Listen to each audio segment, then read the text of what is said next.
Hello दोस्तों, आप लोग कैसे हैं। हमारी आज की कहानी है आत्मसम्मान। जोर से कानों में आवाज़ आई, उर्मिला जरा एक गिलास पानी तो पिलाओ। उर्मिला ख्यालों से जागी और हड़बड़ा कर उसने कहा, जी अभी लाती हूँ। पानी का गिलास लेकर वह अपने पति नीरज के पास गई। आप कब आए, मुझे पता ही नहीं चला। हाँ, तुम तो आराम कर रही होगी। ऐसा नहीं कि थका हारा पति काम करके घर वापस आए तो उसे आवाज़ देकर पानी ना मांगना पड़े। बिना मांगे मिल जाता तो बात कुछ और होती। मैं बेडरूम में काम कर रही थी नीरज, आपकी अलमारी पूरी बिखरी पड़ी थी, वही ठीक से जमा रही थी। आप ऐसा क्यों बोल रहे हो, क्या मैं आपके सारे काम नहीं करती। इतना कहकर वह रसोई में चाय बनाने चली गई। तभी उसे सासू माँ सुशीला की आवाज़ आई, जो नीरज से कह रही थी, देखा कैसा मुंह चलता है इसका, लगता है माँ संस्कार देना भूल गई, पहले पता होता यह शादी। कहते कहते सुशीला उर्मिला को देख आते चुप हो गई और वहाँ से चली गई। उर्मिला चाहती थी कि इस विषय में वह नीरज से बात करे, क्योंकि नीरज की मम्मी का व्यवहार उसके साथ हमेशा से ऐसा ही था। वह उसका अपमान करने का एक भी मौका जाने नहीं देती थी। आए दिन अपनी सास के द्वारा अपमानित होते रहना उसे अच्छा नहीं लगता था। वह शिकायत करे भी तो किससे।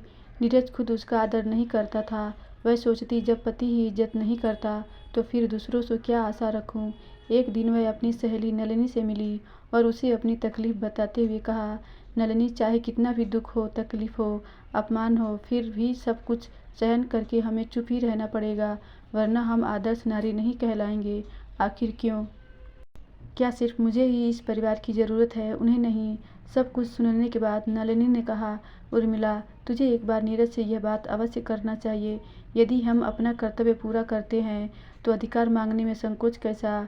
नलिनी से बात करने के बाद उर्मिला ने मन बना लिया कि वह नीरज से ज़रूर बात करेगी।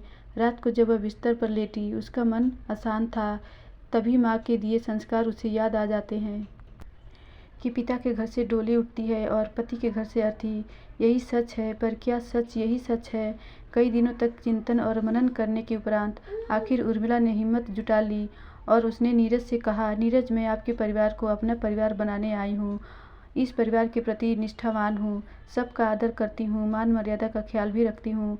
जीवन पर्यंत हर सुख दुख में तुम्हारे कदम से कदम मिलाकर चलने के लिए भी तैयार हूँ। नहीं चाहिए मुझे कुछ ज़्यादा, थोड़े से में खुशियाँ बटोरने को भी तैयार हूँ, किंतु मैं अपने आत्मसम्मान के साथ समझौता करने के लिए हरगिज़ तैयार नहीं। मैं अपना शोषण करवाने के लिए इस परिवार में नहीं आई हूँ।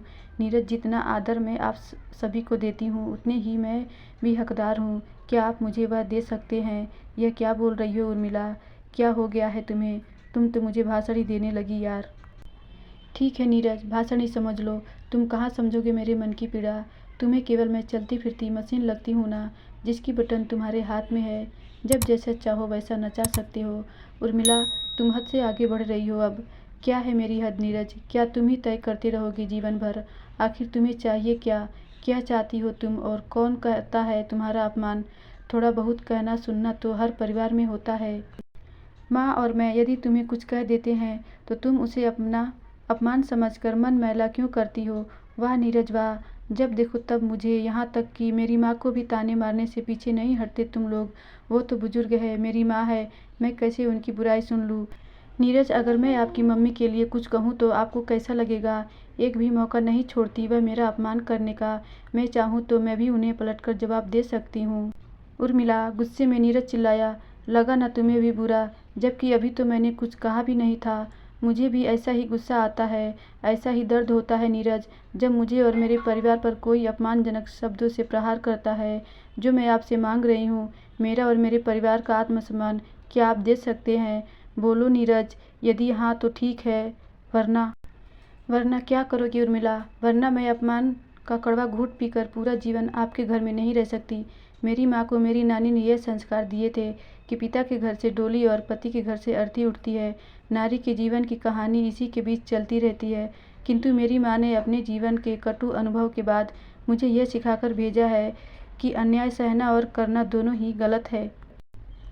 तुम इतनी सक्षम हो कि तुम अपने आत्मसम्मान की रक्षा कर सकती हो, और वह तुम्हें करनी ही चाहिए। अपने कर्तव्य को अवश्य निभाओ, साथ ही अपने अधिकार भी जताओ। धन्यवाद दोस्तों, उम्मीद है आपको यह कहानी ज़रूर अच्छी लगी होगी।